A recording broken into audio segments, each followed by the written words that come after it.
All right, welcome back. Bamidele Ayemibo, the former chairman, Export Group, Lagos Chamber of Commerce and Industry. He is also the first certified specialist in demand guarantee in Nigeria and among the first 10 in Africa. He joins me now. Hello, Mr. Ayemibo, and thank you for joining me on the program. How are you today, Nancy? Good morning. Good morning to see you, Dele. It's been a long time. Happy New Year. Same to you. Okay, let's start on this happy note, and by the end of the show, let's still see if we will be happy. But of course, perhaps we just need to smile because there's been a lot of sad news lately, you know, sad news around, just looking around. So anything that would just make me smile, even for a second, I would agree to that fact. Now, let's get, let's get started. Nigeria was the 53rd country to sign and ratify the agreement. Like in my intro, President Buhari did that July 7th, 2019. But I want you to explain to my viewers in simple terms what the African Continental Free Trade Agreement or the African Continental Free Trade Area means and how it would affect the economic as well as the financial space. The agreement basically is to enable African countries to trade together duty-free, such that at the end of the day, it becomes a lot easier for me to trade with Ghana, with Rwanda, with South Africa, without the challenge of the tariff barriers that we often see across different countries of the world when you are trading across borders. For me, I strongly believe this is a unique opportunity for Africa to be able to help achieve the goal 1, 2, and 10 of the Sustainable Development Goals. No hunger, no poverty, and reducing inequality. That's what I think is possible as a result of the free trade agreement signed on the African continent among the 54 countries that have signed so far and the 36 countries that have ratified so far. Okay. Dele, let's just halt a bit and let's take an excerpt from the interview that I had with Wamkele Mene, that's His Excellency Wamkele Mene, who is the first Secretary General of the African Continental Free Trade Area Secretariat in Accra, Ghana. And just take a listen to what he told me in September of last year, and we'll take it from there. All right. We are absolutely determined to be ready for the start of trading on the 1st of January 2021. That is the directive of heads of states, and I don't think that the heads of states will change their minds about that. That date is now set in stone. I should say that we should not expect that each and every single country will implement the agreement and will have the requisite customs infrastructure from the 1st of January 2021. Usually, it takes 9 months to 1 year for a country to do that. But there will be many countries who will be ready, and we will work with everybody to make sure that that in time we all have the requisite customs infrastructure to implement the agreement. So I'm optimistic, I'm eternally optimistic about this agreement, because I believe that it is actually, when you look at post-colonial Africa, this is the first time that we have had such a pan-African initiative that is supported by the highest level in Africa. All heads of states want this to succeed.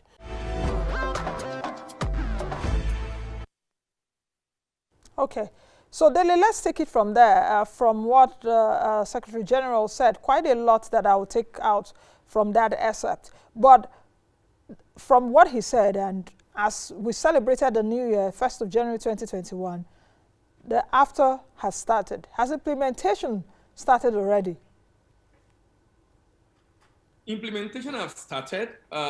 If, like, you know, he made a statement about when actual trading will start, even though the launch, it was January 4th, 2021. And the reason is because there's so many other things that need to be in place for trading to start. In my opinion, implementation has started, but the actual trading for many countries have not started. I think Ghana did one, a shipment that was done, I think January 6th or something. I've not heard of other countries that have been able to do that. So implementation have started, but the actual trading is yet to start because there are so many other things that need to happen for the actual trading to start. And that's what is currently going on. So what does implementation mean? From your explanation now, what is the difference between implementation and trade? Okay, implementation is setting in motion the mechanism to make duty-free trade happen on the continent. One of the most critical one is, two of them actually. One is being able to have access to the tariff schedule of different countries that they've submitted in terms of negotiated tariff schedule, so that if I'm shipping to Ghana or I'm shipping to South Africa, I'm shipping to Angola, I know exactly the item on the exclusive list in that country, the item on the sensitive list in that country, and the item on the non-sensitive list in that country. Second is also the process of obtaining the certificate of origin that is to be issued for products that are deemed to be originating products in Africa, which can be based on the level of raw material input, the level of value addition on the product, or the level of processing done on that product. All that is being worked out. We're hoping that the detail of that should be out before the end of this month. If that happens, then we might most likely see trading happening maybe in March or probably from the second quarter of 2021. Now, Dele, don't you think, or do you think that some of the challenges that most of these regional bodies faced within the African continent, such as ECOWAS, such as the SADC, such as the EAC, are also in a way inhibiting the start of trading on concerning AfCFTA? That's we're trying to bring the baggage we have from whatever region we belong into this. Because I don't think so. Okay, go ahead. I don't think so. I think what is slowing us down is administrative. And for me, okay, I think it's normal, it's okay for us to be at this point because we just recently ratified. In fact, you know, I consult for a couple of companies, and I know a number of companies began to take AfCFTA seriously after the news of ratification broke out. Immediately they got to know that Nigeria have ratified. That was when some people began to ask questions. Okay, what do we need to do? How do we need to key in? That's for companies, manufacturers, organizations that will have to take advantage of it. But on the part of the government, until we signed late, number one, and then we just ratified. So a number of things that we could have done ahead could not be done until now that we have ratified. So I don't think it's our baggage and the issue we have that is slowing us down. Those are still there. There are issues we probably have to still deal with in some sectors, but I'm not sure that is what is slowing us down right now, because some businesses can start as soon as they have their certificate of origin, in spite of the challenges we have in West Africa and in Africa in general. You know why I also said that? Let's take a look at one of the things Wamkele did also mention to me, which is the customs. Last month also, the Nigerian customs to say that they needed explanations to how this would function. So if the Nigerian customs, for example, as at that time, I think late January, did not have explanation, so what are we talking about? Because the customs should be a trade facilitator, according to Dangote. That Dangote mentioned that, Aliko Dangote mentioned that the customs should be a trade facilitator and not perhaps a revenue generator, so to speak. Always remember also that customs, for example, let me give you a typical example.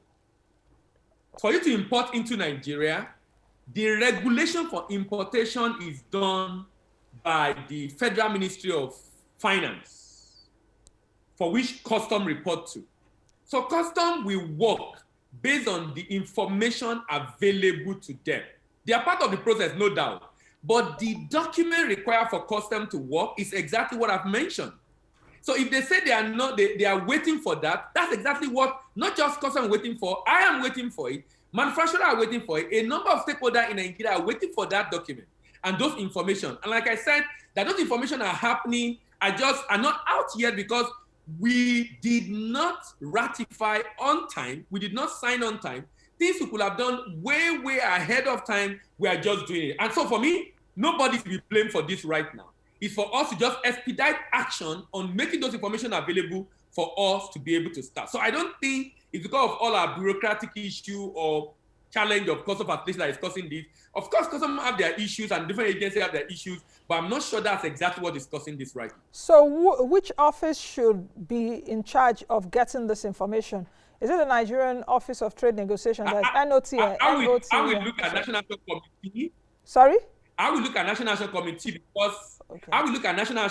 because they contain, I mean, that's a committee that consists of different agencies of government involved, from custom to different ministry and agency working together to make this happen.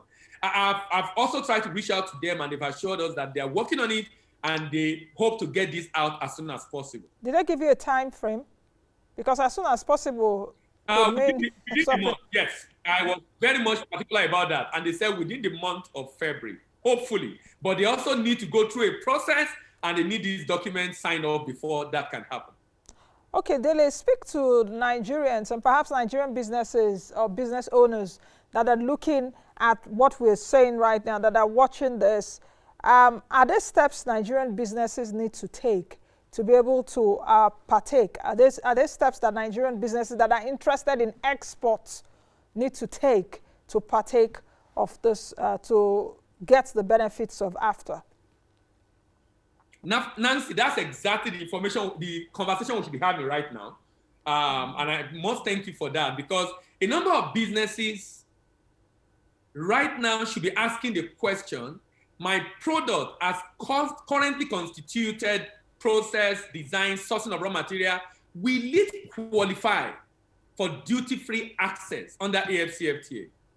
So for example, if I'm an agro processor, for example, maybe I'm producing some of these flour products using wheat, and the wheat is imported from America, North America or South America, will I be able to partake of this? I don't think so. You will need a substantial, I think about 50 or 60% substantial amount of your raw material sourced from Africa for you to be able to partake. So what those businesses begin to do, if they are thinking of taking advantage of AfCFTA, is to begin to rework their supply chain and begin to ask the question, is there a place we can source our raw material from Africa? Is there a way we can do some backward integration in Nigeria to be able to source some of our raw material from Nigeria? Is there any country in Africa that is producing this product in a very efficient manner and can have a joint venture arrangement in that country to be able to get this raw material from an African country to be able to ship it into Nigeria? Because one of the things that AfCFTA is supposed to do is to also stimulate the growth of the continental value chain, meaning that we are producing product in Africa but sourcing the raw material from different parts of Africa.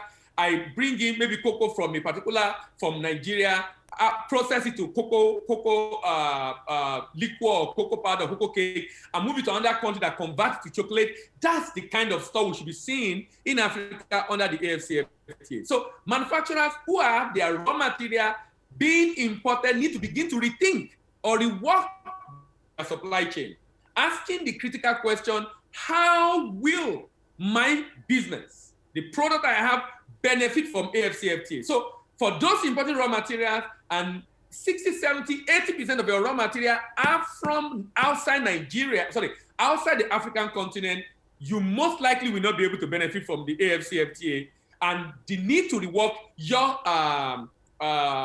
business model might become necessary.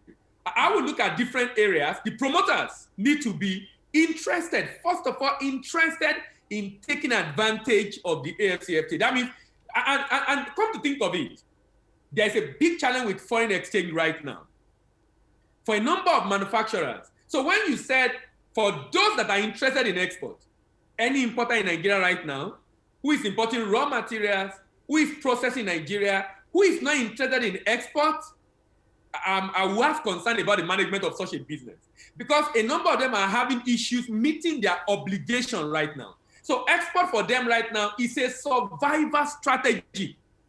Not just because you want to do it, it's something you have to do to be able to ensure that you have control over your sourcing of foreign exchange. So I think it's something that any business, both in product and service, need to consider to be able to take advantage of the benefit available to us under the AfCFTA. You know what, Dele, while you were talking and you're saying that businesses should be concerned with this, now in fact, it should be a strategy, it's no brainer. What was coming to my mind was information. Perhaps you're saying because you know. Yes. Information is why very I was critical. commending you for asking that question. Do you understand? Information is very critical. And I've also looked at information as one of the impediments to the implementation of some of these FTAs which we've had, even concerning ECOWAS or any other FTAs. Sorry to cut you, Yeah. Nancy. Yes, Nancy, go ahead. sorry to cut you. Go ahead. Just to speak to what you just said. Just to speak to what you just said. In my research, I found out that majority of countries that have not been able to maximize AfCFTA, information about the agreement is the critical success factor. And research on ETLS in West Africa, looking at why Nigerian businesses have not been able to, it's been 30 years, why Nigerian businesses have not been able to. In the literature I review, I found out this same problem. In the study I did and the survey done locally among businesses, I found exactly the same problem. It's happening in Asia, it's happening in Europe, it's happening in America, it's happening in Africa. The fact that the businesses to benefit from AfCFTA, from free trade agreement generally, are not even aware of the agreement. Those that are aware are not even aware of the benefit. Those that are not the benefit are not even aware of how to go about it. Is a major challenge. So why is that challenge there? Is it hard to understand? If you recall, my first question to you when we started this show was that, please, in simple terms, explain what this African Continental Free Trade Area means and the benefit. I was I was on purpose. I was purposeful with that question because I know that things around FTAs or all this, we are just speaking too much grammar. It's hard to understand, you know. So, yes, because you've just also alluded to that fact, that communication. But why is it so? Why? Can't some of those things be broken down? Or is it that people do not also want to access knowledge? They say knowledge is power. Or perhaps the application of also knowledge, you know, because from your own research, like you said, for some that know, they don't even know how to apply it. So knowledge is power, then application of that knowledge perhaps is greater power. I think the philosophy that drives the way we do business also contributes to this. You know, yesterday I was at the Lekki Free Trade Zone, and I was seeing businesses in that zone setting up. And apart from Dangote, that I'm not sure of any major Nigerian brand, I mean businesses fully owned by Nigerians that are taking advantage of the opportunity there. So what I discovered is, you know, if someone starts a business and the whole essence of the business is about comfort and convenience, immediately it's comfortable, he can afford all he needs, he's not thinking of taking that business global. When a foreigner is coming into Nigeria, particularly the Asians, they are digging into our laws, looking for incentives, looking for legal backing, for benefit to businesses, taking advantage of every opportunity, even the export expansion grant incentive from the Nigerian Exporters Council, which is established in Nigeria by law. These are the people that take advantage of it. So I think it's just orientation about the fact that many businesses are not thinking global. Nancy, there's a business in Nigeria that a banker was telling me about. This business produces a product that is distributor are shipping to Europe. That business is looking for FX from CBN. His distributor are exporting his product to Europe. The business producing the product is looking for FX from CBN. There's something wrong with the mindset of our entrepreneur as to taking their business global, beyond the shore of Nigeria. That business already have opportunity to source for foreign exchange. But this business is queuing up, waiting for CBN to provide foreign exchange. Whereas his own distributor is exporting the product to Spain, to Italy, and they're enjoying foreign exchange. And the owner of the business, the manufacturer of the product is not thinking about that. I think it's the philosophy with which you do business. The fact that we're not looking at the fact that there are ways I can maximize profit. There are ways I can expand my market. There are things I can do to be able to improve. Like, for example, as a business, for example, we do certification programs. So we need foreign exchange to be able to get our students to be able to pay their bill for the certification program we do with American Institute of Extended Studies. You know what we have to do? we have to, since we do training and certification on export, we have to begin to export ourselves, generate foreign exchange, and use that foreign exchange to pay the bill of our students. That is what any business in Nigeria today that is spending in foreign exchange and it does not have a strategy and plan to be able to generate foreign exchange, in my opinion, is an endangered species. And any business currently that is able to get its raw material locally, it's still good also you consider export. Why? To be able to gain FX and be able to maybe import your machines and be able to do some other activity that you really need to do with foreign exchange. So that even if you have to bring in experts to do stuff for you, you won't have to be waiting for CBN to be able to solve for FX, but rather you can pay those bills yourself based on what you are earning in foreign exchange. You know, Dele, we've been talking about so many challenges right now, and I guess we have not also talked about some challenges that would be impeding the implementation of the CFTA for us. Can you enumerate some other challenges which we've not talked about and perhaps solutions to all of these? The major challenge for because number one, exports to African country must be value add. We won't be able to do well in commodities because a number of African countries are probably worse than Nigeria in terms of development.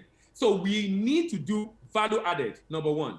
Not just value added, my research also showed that the consumption component of the GDP of many African countries is largely from household consumption, which speaks to the fact that FMCG, retail products, are going to be major products we should be considering that AfCFTA, manufacturing in general. That means the infrastructural deficit will be a challenge, no doubt about it. But I also realize that Nigeria is number 15 or 16 in the competitiveness index in Africa, and number 4 or 5 in West Africa. Nigeria is still the second largest exporter in Africa and the largest economy in Africa, in spite of our challenges. So here's my thought. We have challenges, no doubt. But Nancy, I'm of the opinion that we can still do export at the level we are while leveraging, because CBN, government recently released 50 billion to NEPC and other agencies. They've set up a trust fund to be able to manage that fund while leveraging on the palliative from those funds, because there is, I've seen the document, and if what is on that document is well implemented, we probably will have solved probably about 30-40% of the challenges that we are going to be facing or we're currently facing as far as export is concerned in Nigeria. So we can still export in spite of the challenges, particularly when we are adding value, particularly when we are processing, because then it increases the margin that you have, rather than when you are doing commodities and you have to be struggling to be able to even break even because of the high cost of procurement of those raw materials locally. So there are infrastructure deficits that need to be dealt with. One of the challenges also is transport. NEXIM is working on a project called, I'm sure you're aware of this, the Sea-Link project, and they are still on it, and it's a private sector initiative that should enable us to be able to move goods freely, easily rather, within the West Africa, Central Africa, and they might have to extend that to Southern Africa eventually. I'm hoping they could not launch it last year because of the COVID. I'm hoping they will be able to do this year. I'm also in touch with one of the committee members, and they are really committed to making that work. With that happening, it should be easier for us to move good within Africa. I also think that necessity is the mother of invention. The fact that AfCFTA is going to increase trade in Africa should be an incentive for investors now to take PIDA seriously. PIDA is the Project for Infrastructural Development in Africa. There is a program already planned to be able to develop infrastructure in Africa, particularly road infrastructure, rail infrastructure. Now there is an incentive to that. People can put toll on that road. Railways can now be built, and we're sure there will be patronage of those rails because now we expect more and more goods to be moved on the African continent. But I don't think we have to wait for all that to get started before we move. Currently, even in Africa, in West Africa, in spite of our challenges, we are still able to trade probably better than many African countries. So I think we can start while also following up on government, putting pressure on government and other agencies to be able to fix some of those issues that will make us be very competitive. Dele, are you looking at this aspect? Because while I was also thinking of this topic, diaspora investment came into my mind in terms of Nigeria specific. If you take a look at diaspora investment, if we take a look at remittances, for example, $25 billion, though the Central Bank of Nigeria says he's trying to find where those billions of dollars are. But whatever it is, even if it's 2 billion or 5 billion or 10 billion that comes into the country, is something. Is there a window there for diasporans, Nigerians in the diaspora, to also start thinking along the CFTA lines? That's one. Then number two, what is the role of women in all of this? Because even a lot of women in Africa are involved in SMEs, small-scale businesses, or micro, small-scale businesses. So can women-owned businesses also begin to think from the micro level to the small or the medium level by getting or by maximizing the benefits of the CFTA? Let me talk to the women first, because I work with a lot of women. Because, I mean, the people I consult for small businesses, they're mainly into agro-processing. And I think AfCFTA is for women in Africa, particularly those into processing of agro-products. I think educating them across products, pricing, paperwork, purchasers, and payment is a capacity building program that is extremely important to educate women to leverage on the opportunities under the AfCFTA. When I talk about the fact that majority of the products constituting this GDP, consumption of GDP of African countries are household consumption, those are the things that the African women are producing. Food items, regular consumable, fast-moving consumer goods. Those are the things they are producing. So there's a huge opportunity for African women under the AfCFTA. They need to be educated, enlightened, and of course supported to be able to make that happen. Because, I mean, if you empower women, you literally empowering the nation because of the fact that they are going to take care of the children. Now, on the diaspora remittances, Nancy, I have a view I would like to use the opportunity to talk about. You know, non-oil export in Nigeria, total volume, last year we did about okay, we're still waiting for the data, but let me use 2019, about $62 billion, about 12%, 13% of that were non-oil exports. Now, those non-oil exports, so that would be about $6-7 billion. Those people are not allowed to have access to their FX. This to CBN. CBN, $26 billion, according to CBN governor, is the remittances. These remittances, they are allowed to have access to their FX. Now, look at what is happening, Nancy.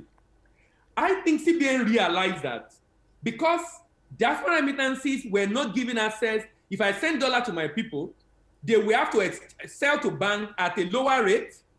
So if I need to send, a Nigerian will ask for importer in Nigeria who want to import from China. He will send that $20,000 to China and tell the importer to pay his brother or sister in Nigeria in Naira at a rate that is profitable, at a rate that is prevailing. And CBN realizing that, look, this our policy is not allowing the outer remittances to come. That's why CBN is not seeing the dollar. The money came in really, but the importers have given the Naira locally, and that Nigerian and American in Europe, in Asia, have paid the Chinese in China to be able to get those goods in. In the bid to encourage that money to come straight to Nigeria, I guess, CBN decided to allow diaspora remittance to have access to the dollar and be able to exchange at the prevailing rate. But CBN is saying exporters who are creating jobs, exporters who are producing in Nigeria, exporters who are adding a lot of value to the economy cannot do that. I think it's unfair. I think that policy needs to be reviewed. I think CBN needs to look at this again to be able to encourage a lot of people to export and ensure that the forex come back to Nigeria. That is not moved through the back door, through other companies or other countries. Or do you know nowadays, people are shipping out of Nigeria through other channels, Nancy. There are Nigerians today who will rather use the northern part of the country, go to Benin, go to Togo, ship out of Togo. There won't be record for that. Do you know why they will do that? Because FX, they are buying their raw material at the parallel market rate, and CBN expect them to come back and sell at about 400 in the I&E window, whereas they can sell at 480. So I think that if CBN encourage exporters to be able to exchange this or the I&E window to be allowed to be based on market forces, not controlled, and people are able to exchange at a prevailing market rate, just the way CBN, CBN did this in 2016 and it worked. But I don't know why CBN is not doing what they've done before this time around. CBN moved everybody to an window in 2016 and everybody began to do it because the gap between the parallel market and window was less than 5 to 10 naira.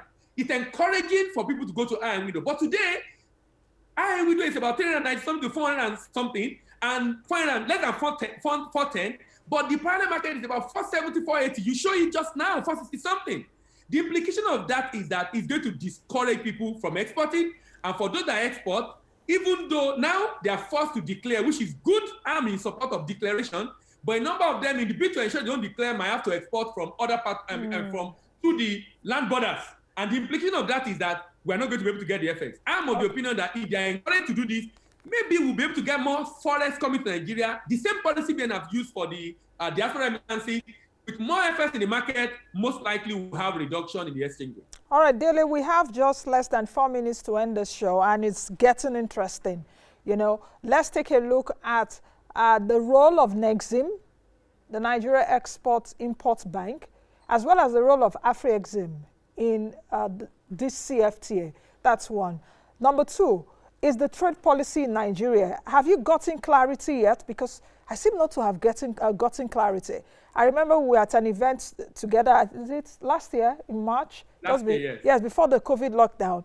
And I moderated a session on this. Have you spoken to, have the ministry spoken to you, Industrial Trade and Investment? Why exactly are we on this? I'm not sure we have a trade policy yet, at least not the one I know, and I'm really eager, I'll be eager to see that. The role of NEXIM and AfCFTA is so critical. Trade can only grow to the level of fund provided. Trade will only grow to the level of fund provided.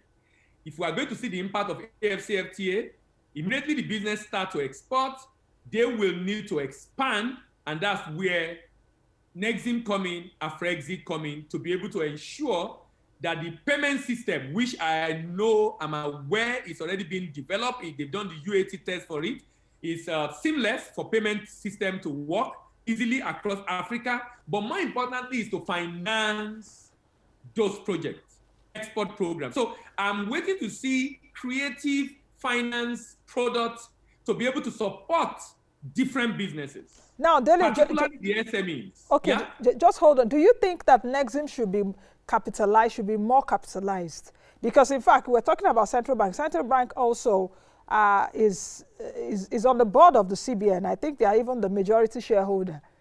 So should the NEXIM be capitalized? I had a discussion sometime last year with the MD of NEXIM, and he was telling me their challenges and all of that. Do you think that NEXIM should be more capitalized than it is right now?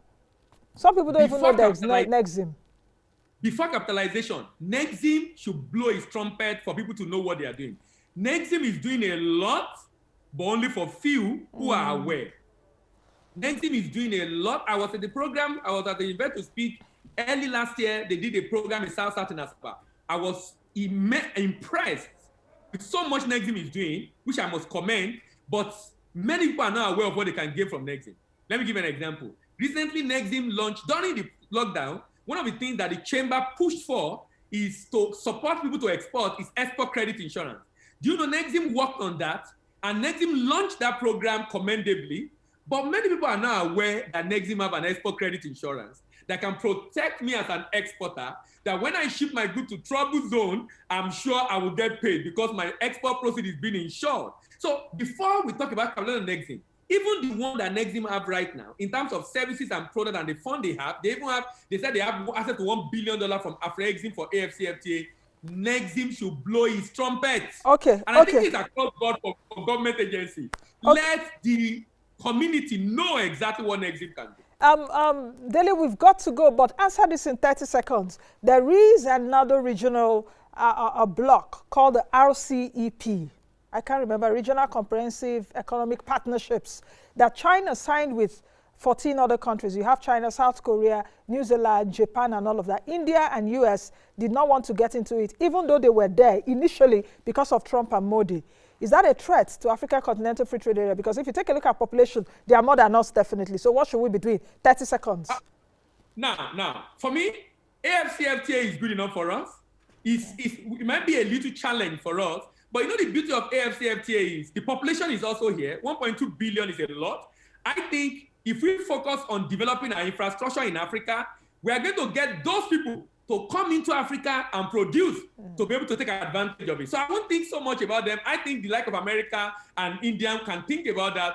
I would rather think about the AfCFTA and how we can make it work and attract them to come and set up their factory in Africa and create jobs in Africa and help us grow our economy. Thank you very much, Dele. Quite incisive today on the show. So let's do this again sometime soon, perhaps when some of these challenges have been. You are doing a great job. Please keep it up. Thank you. We need to get the information out. Thank you. Thank you very much, Dele. I've been speaking with Bamidele Ayemibo, who is the former chairman, Exports Group, Lagos Chamber of Commerce and Industry, also the first certified specialist in demand guarantee in Nigeria and among the first 10 in Africa. In fact, you've got to watch the show on YouTube again so that you can digest all what we have said again. As a small business, you should think global. I am Nancy Naji. Be the best you can be the change you want to see. I will see you all tomorrow, God willing. Don't forget to wear a mask. Thank you for watching our video. Please hit the subscribe button below, turn on post notification to follow all our updates.